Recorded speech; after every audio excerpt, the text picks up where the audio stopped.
The information that we are sharing today is our own personal experience and does not constitute as medical advice. We do not endorse any products or services. Any said products or services mentioned on this podcast may not be suited for you or your condition. Please consult your physician before making any medical decisions. Hello, everybody, and welcome back to Take a Pain Check. Guess what?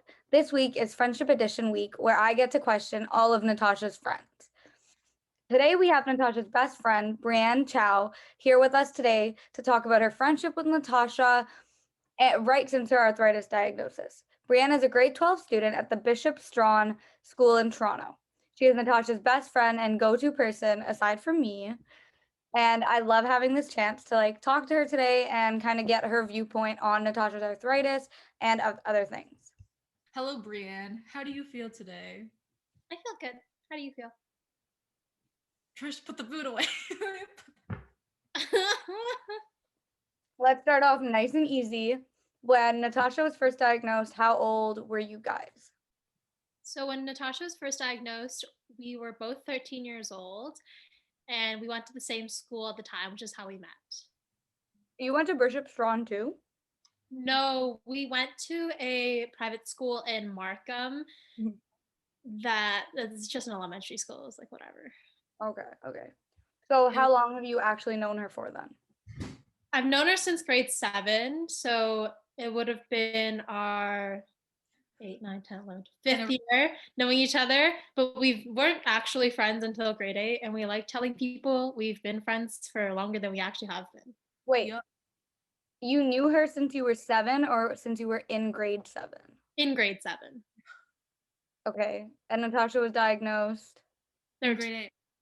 Grade 8. So you only knew her for a year before she was diagnosed? Yeah, but we weren't friends before that. Oh, okay.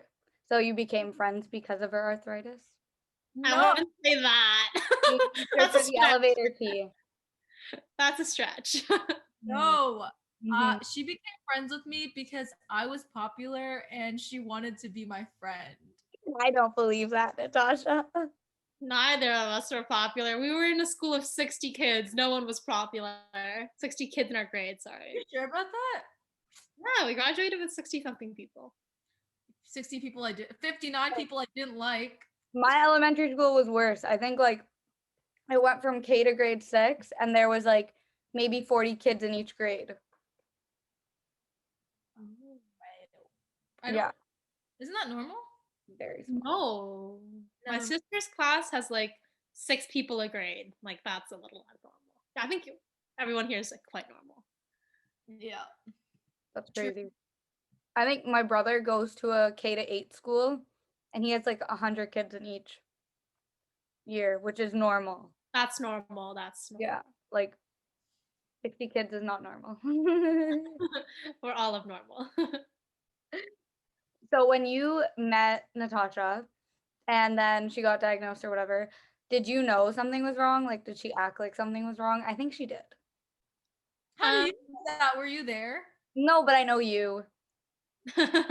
So basically, I didn't know what was wrong because, like I said, we met in grade 8, so we didn't really know each other. But I guess because we were we're in the same class, but she was always leaving class. So I assumed that something was wrong and that it wasn't all flowers and rainbows.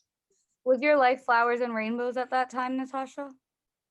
No, it was the worst thing ever. I literally, from that school, I remember the day that I was the label came on, oh, you have arthritis, was my mom came back from the doctor with she was my brother was there. She came back into the grade 8 area or whatever. And then she was trying to explain to me, and I just started crying because I was why? What is happening? It was really bad. It was not flowers and rainbows. It was thunder and lightning.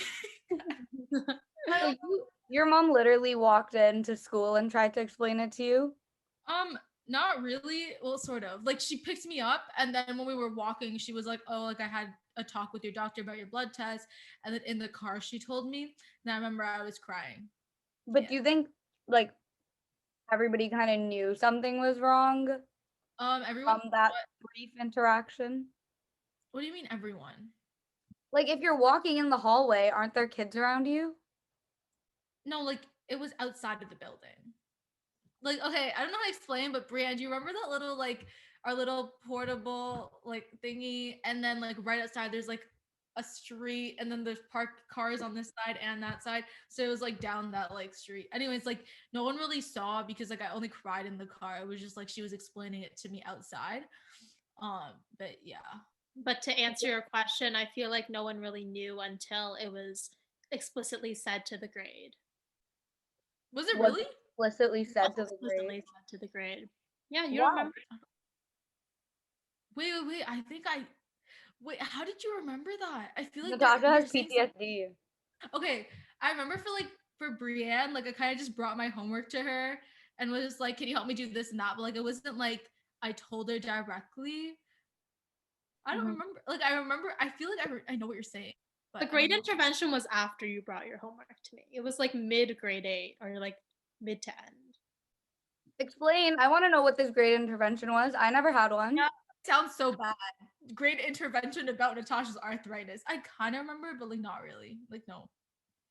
I think our grade was just all brought together and we were told like, oh, like one like Natasha has this condition and we should all be like very mindful of helping her and giving her the support that she needs. And it was that. You had an assembly No, over Natasha's arthritis. I wouldn't not say really. You make it assembly. sound. It was like a speech. This sounds like an assembly. No, it was in a classroom. Was it in Miss Muya's classroom? Shoot, I remember. Um okay, yeah, it was in a classroom and the grade there's like three classes and it wasn't that many people. Like you said it was like 60 people, but like I I thought it was just mainly because people were saying rude things, but I don't know if that was like why. What rude things were people saying? During gym class she couldn't do the gym class, okay? So then she got other shoes that were comfortable for her feet and then people were like, oh, like those are like fish shoes, like those are so Oh, gross. we had that conversation. And then Yeah. So that was like one of it. And then I think that kind of brought the discussion to the class where it was like, I have this and like you should like not. So that's where our assembly that wasn't really an assembly is more just like a discussion that you shouldn't be rude. Cause I remember there were like public school kids that came that year too, and people were being rude in general. So I think it just needs to be like a message that was like there that people need to stop being rude. Yeah. I don't think I dealt with a lot of that from what I remember, but I could also be blocking out the memory. Like, I don't know. But I know, like, when I was first diagnosed, like, I was in grade 6, and then grade 7 and 8, I was on prednisone. And so, like, my cheeks, and I'm a very small person, my cheeks got, like, I huge. Like, I looked like a chipmunk. And I remember, like, comments being made about that. And that's kind of like the year that people, like, start liking people and dating and all that stuff. So I remember being super insecure, and I think a lot of my insecurities stemmed from that. I feel like grade 7 and grade 8 is just not the best time to have No? those experiences because it just sets everything off and people are mean and that sucks. So moving on, how did you tell Brienne about your arthritis? I didn't. It wasn't even the assembly. Okay, it was the assembly, but I don't remember them saying that it was like Natasha has juvenile idiopathic arthritis. Brienne, I don't think they said that, did they? Exactly. I think they kind of just like described whatever it was and what I couldn't do. But I didn't tell Brienne that I had arthritis. It was more so just like it was just that things that I couldn't do. She helped me with, and then I don't know. I have no idea. Do you remember how she told you, Brienne? she never told me. Like I knew what was going on, but I never questioned anymore because I was like, you know what, like if she wants to tell me, she will, and she's probably uncomfortable talking about it, so I never made her talk about it. I would just send her my handwritten notes that she would send other people, and then I would just help her do anything that she wanted, like flashcards, anything to like school related, really. And I would talk to her, of course, because she's my friend. I need to add on to that because I only realized I sent other people Brienne's notes. So actually, people in elementary school really wanted Brienne's notes. Like they would die for Brienne's notes, and no one would get them. People would find their ways to get them, and like I would get my notes from her, and people would like like be like, Natasha, you have to send them to me, blah, blah, blah. So like I sent them and I only realized I actually sent them like last week when I checked my email, and why my inbox was so full was because I was sending Brienne's notes in grade 8 to other kids.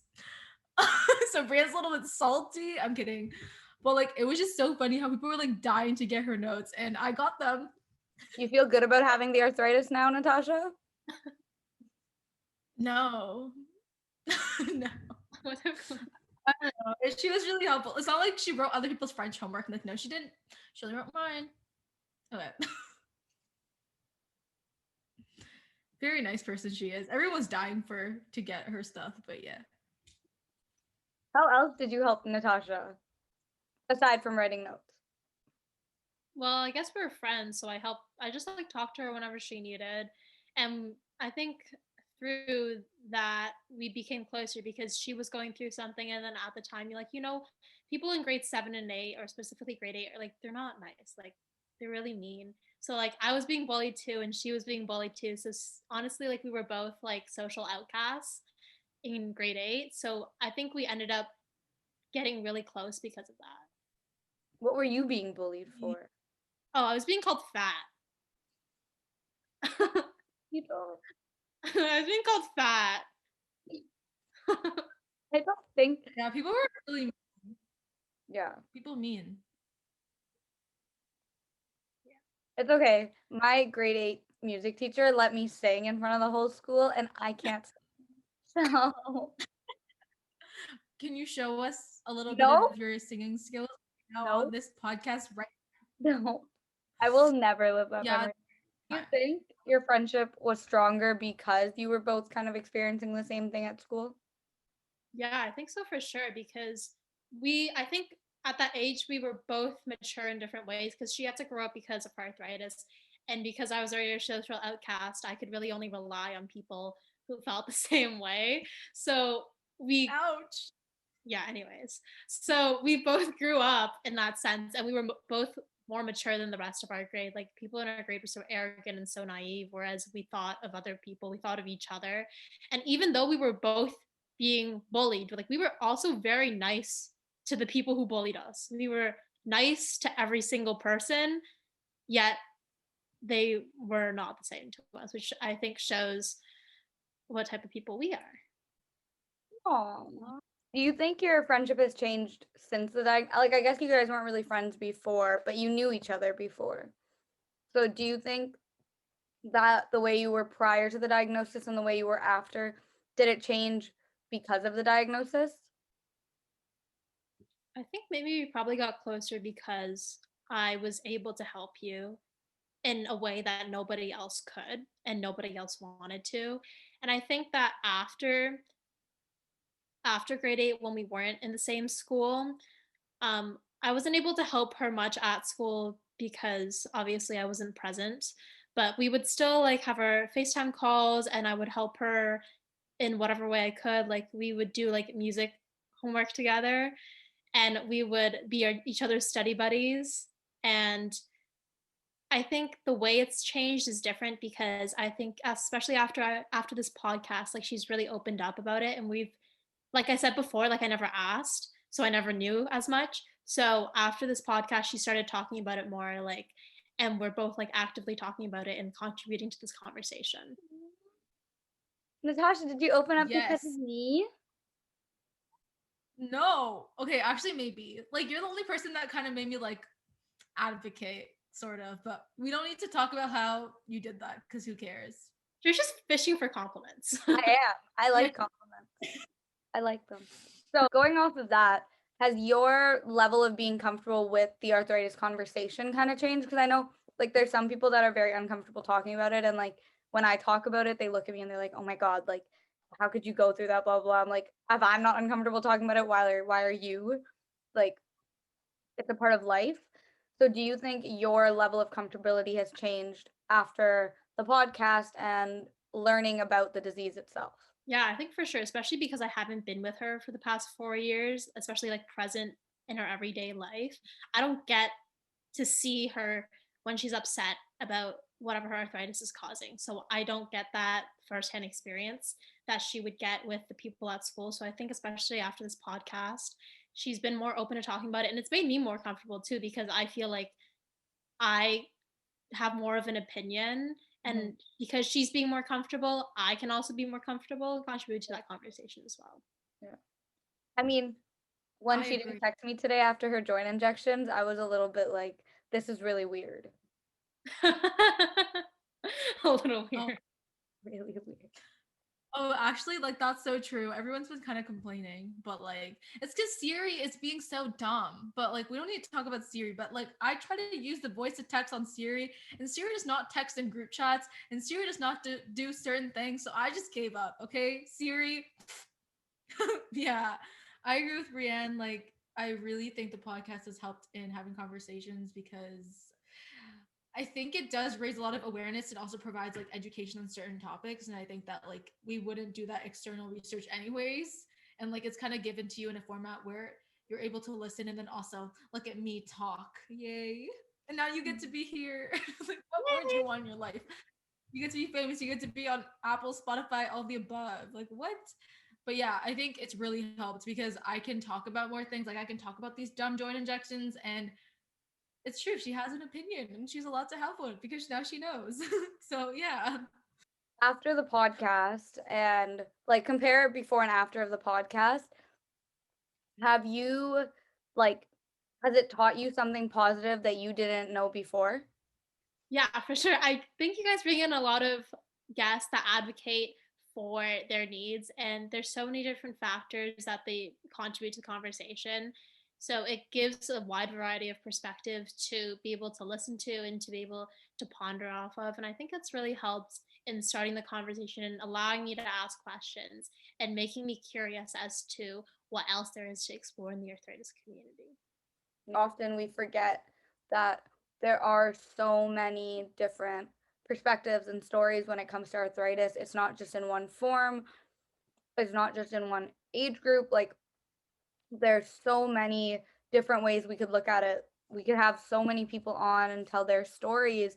And so the way Natasha and I kind of look at the podcast is it's a really good way to bring people on that can talk about themselves because as kids we felt lonely and I'm sure Brienne helped with that, but there is a certain extent you can go to where a friend who doesn't have arthritis, it's a little bit like I don't want to talk to you about everything because you don't actually know the pain I'm in kind of thing. And as good as our friends can be, I mean, I didn't have a support system in high school, so especially with my arthritis. So when I hear you guys talking about it, like I'm so glad Natasha had these friends. I had to write all my own notes, and I still got Wow. good grades. So, but I'm I'm. It's nice to hear that this can be the reality for kids, and this podcast kind of gives them a little bit of that reality without them ever having to leave their bedroom. I think it's really important to have those friends with or without arthritis because I think it gives you a community to have that support and you have that compassion and love for your support group that you wouldn't have anywhere else. So we were talking about diagnosis and prior to diagnosis. So did you actually know what arthritis or chronic illness or rheumatic disease, any of those terms, were before you met me? So before I met you, I had no idea of any of those terms because in my family, I have had no occurrences of chronic illness or arthritis or any of that. And up until I met you, that was probably the first time I ever heard of those words. I think that's the same for most kids. I think even we didn't know what arthritis was until we got diagnosed. True. Yeah. Agreed. Does your family or any like members of your family know about Natasha's arthritis? Yeah, so my whole intermediate family knows about Natasha's arthritis. My mom, my dad, all my siblings. And every time she comes over, my mom and dad ask the same question of whether or not she is still vegan and whether or not she's still vegetarian and if she can still eat what we're eating. And I'm like, no, she's still vegan. She's still vegetarian. Chill. Really funny because they'll bring everything to the table and then I'll sit there and then her dad will be like, oh, so do you want some? Or can you still have this? And then they like ask me how I lost so much weight and stuff. It's so funny because I like always have to explain it, but it's okay though because it's kind of funny. I feel like with COVID, you have to like tell everybody now, especially like wherever you go out or anything, you have to say it because if that person's not safe, it's kind of made me a germaphobe. I don't want to come near you if you're not clean. I only hang out with like 2 people, so I hope there's clean and I safe. have more friends than that, so Whatever. I mean they're not my friends, but They're friends of other friends of other friends. yep, that is what my friend groups are. Yeah. I have 2 friends if I actually really think about it.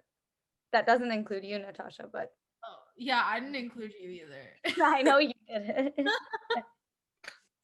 I feel like we have to like other families now have to know because it does affect little things like eating and going out and doing things. I know because I have the irritation from my methotrexate on my stomach, and like if we're going swimming or something, their parents see it and then they'll ask me about it, and then it's like a whole list of explanations, and then it's just so much.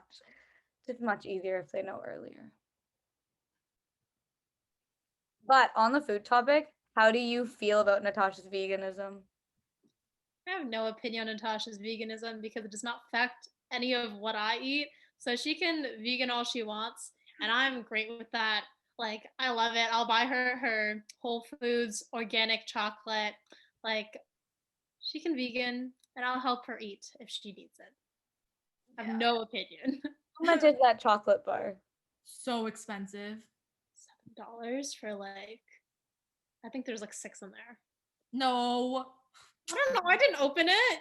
Okay, it's $1 per chocolate. So literally, I tell anyone in my household, like, if they even bother to touch that, they're literally eating $1. So like, I think it's like, oh wait, no way. I don't think it's $7. I feel like it's $10.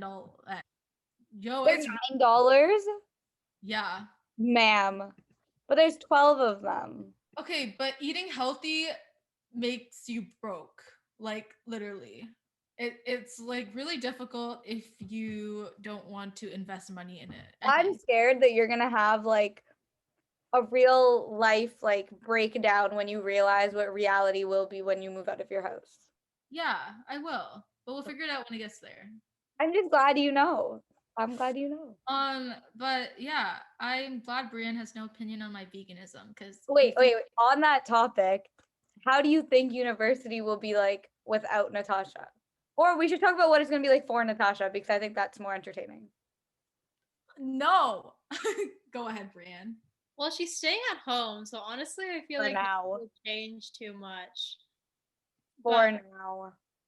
but when she does move out, I think she has to end up being very independent, and I think that'll be a very big change for her, which I really hope is a good one that she ends up pulling through with because, gosh, it's a lot of work, man. To keep up with the veganism, moving out, the independence, like that's a lot on your plate. So good luck. Thank you very much. I think we should place bets on how long it'll take her to come home. Oh, I will come home every like 3 months. earlier than that. Yeah, I think she'll come home every like month. Trish, you literally live at home. You have no right. What will uni be like without Natasha? So, honestly, I feel like our friendship won't change much because we've already gone to like different schools for the past 4 years. So it'll just be a different FaceTime schedule, you know, like no more 6-hour FaceTime calls. Maybe like we'll shorten it to like 1 or 2. A little unfortunate. She looks kind of But sad. I don't think it'll change too much. She looks sad. It's okay. Are you Also, guys like, matching timetables? no. No, my timetable is way better than hers. Yeah, hers looks gross. I haven't even made mine. It's not fair. We literally finished this class at like 1 o'clock, and I'm sitting here till 7 p.m. trying to cry, do some chemistry. Oh my god! Don't worry, we still have weekends and Yeah, Friday. wait till you get 9 p.m. classes and then have an exam on Sunday. Oh yeah, we didn't realize that we can get exams on weekend. Oh no. You can get an exam any day of the week at any hour. Like, I don't like that. you should be Oh, I prepared. haven't thought. You should be prepared. So moving on, did you ever have any questions about arthritis? Oh, I had so many questions about arthritis. It's just that I never I never asked because she always seemed so uncomfortable and I didn't want to make her uncomfortable. And like because it's a topic that I am not too familiar with, I almost felt so like I didn't have any authority to ask questions. So I never really asked anything until she became open with it. Mhm. Do you have any I questions right now? Do I have any questions right now? It's like a job interview. I haven't prepared anything. Okay, well, we'll give you some time to think. Okay. I'll add on to what We'll you get just back to it. and I'll add on to what you just said. I actually kind of waited for Brienne to ask questions that she never did. So Wow, you guys are really on the same page here. no, like I mean I get it because like if I'm not gonna tell you about it, then like why would you ask me questions? But also like I expect some questions. Now it doesn't matter because I just say what I have to say. But I feel like if someone like don't be too pushy about it, but also like wonder and question because maybe they're just too scared to tell you, but they want to tell you. I don't know if I was scared to be honest, but I just didn't want to. That's another situation. But Why didn't you want to talk about it though? I was crying myself inside. I don't like I wasn't feeling too great. I didn't want to share my emotions with others. Also, Why like not? also okay, no, this is not a valid point to be honest. I was just like also we just met, but then last podcast. Just met. No, Trying okay, to bring that up as a point. yeah, dumb. In grade 8, it was so new. Like I just didn't want to talk about it. I don't know why specifically, but it was just like everyone was mean in that environment, so I didn't want to talk about it. Like I just felt like there was no need, even though Brienne was nice. But I think even when I met you, you weren't really ready to still to talk about it. Yeah, that's true. I didn't want to talk about. Let's put the blame on Natasha. Okay. Do you have any questions now? Oh gosh. Do I have any questions now? Why was you scared to tell me? Oh, well, yo, this is where we start exposing me. Why didn't you want to tell me? Was I mean about it? Wait, tell you about like, oh, by the way, I have arthritis types of stuff? Or I don't know, like appointments, like injections, medicine.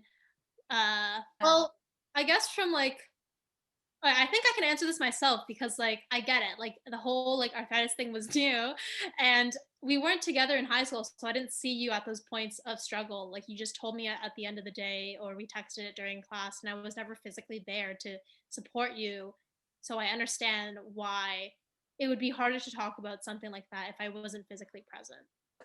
any other questions that I can answer? When did you want to talk about it? Like when did you feel comfortable? I have no idea. I would say grade 10 or 11, which is like probably not even true because I feel like I only talked about it in like grade 10. Like grade 10, February, birthday situations. I think that was when it was sort of just like I had to like kind of explain myself into like why we're eating certain things, why we're doing certain things, but it wasn't really like I forced myself to talk about it. It was just I think I mainly opened up like grade 11, right? I would say grade 12. Oh, really? Okay, no, but joint injections are grade 10 and you know about it, so don't even. But knowing about them and like being there on that journey are two different things. Okay, yeah. So knowing about things, grade 10, grade 11, fully discussing things, I'd say grade 12 too. Yeah. I'd say podcast helps. So good job, Trish. But you know what's funny? Like, I still find that I'm hesitant on discussing things with my friends when it comes to the arthritis. And I think our age does play a big factor in that because of how young we are. I don't want my friends to have to think about not doing things because I can't do them. Yeah. No. I don't think that way. I don't think that way at all. I just tell them I don't care. So I feel like if you want my friend, then you'll like deal with it. Like if I Yeah. can't do something, like I don't want to. Like I think you're different in a way that like you want to be really independent. You want to do things yourself, and even though you're in pain, it's like okay, fine, like I can deal with it. But for me, it's like if I'm in pain, I'm gonna tell you I'm in pain, or I might just not like talk to you. So I mean, we went to Montreal, I think 2 years ago before COVID in the summer, and we were like, legal drinking age is 18, okay? So I'm gonna preface it with that. We went out, whatever. We went clubbing both nights, obviously. And the first night I decided to wear heels. And the next morning I woke up and I couldn't feel my feet. Like I had no feeling in them. One step was it was just I was almost like it was hurting so much that I was numb kind of thing. But I felt so bad about not going out again with my friends that I kind of suffered through it. And the day after that, I had to drive home 6 hours because we took my car. So you're right in that we are very different people. And I think it does stem from the fact that I never had a solid support group. So to me, it's always like if I don't give them what they want, they'll leave, which I know my friends won't. Like I have really good friends, so I don't I know they won't, but it's so deeply ingrained in me that it was just like, I don't know. That's just the way I am. I understand. Like, in fear of what might happen, you put other people first instead of yourself so that you know that at least you did your best in making sure that they didn't leave. Whereas Natasha thinks that, okay, well, me first, I need to make sure I'm okay, and then I'll care about everyone else because me first. okay, no, that's not it. That's not okay. You Yes, know why though? You know why it is? It's because Natasha's not the oldest daughter. I'm the oldest daughter of my house, and that's why. Is that like Pressure. I'm yeah, constantly doing that. yeah. That might be like that might be true. I'm the middle child, but yeah, I agree. I just think that it was like it's not just about me. Like I think about other people, but if it's me in pain, then I will literally not do it. And then if you would like to stay back with me because you're my friend, then you will do it.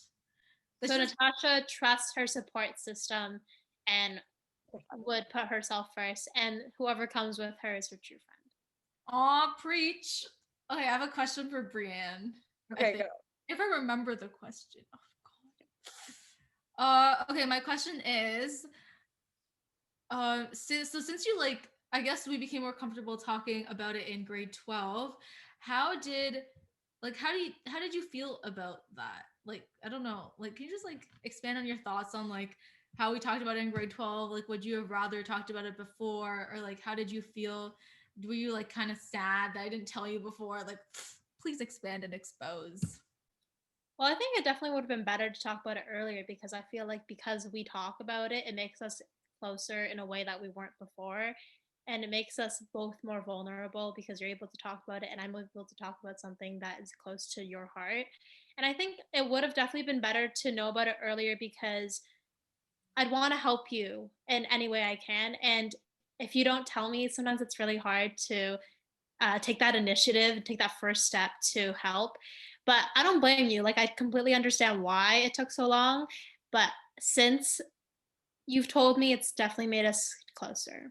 One piece of advice to give about dealing with arthritis in a friendship, what would it be?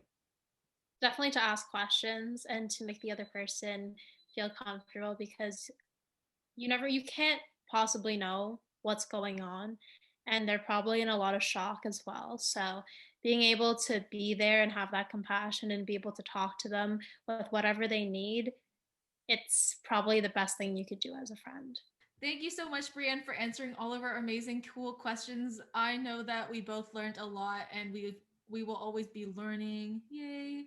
But yeah, thank you for coming on, taking your time to spend extra time with Trish. Oh, anyway, this was part one of. We're doing part one, right? Yeah, okay. This is part one of the Friendship Edition week, and you all should stay tuned for next week where you can watch part two.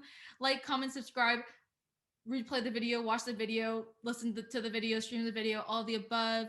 And we'll see everyone next week on Take a Pain Check. Bye. I can't wave my hands. They're literally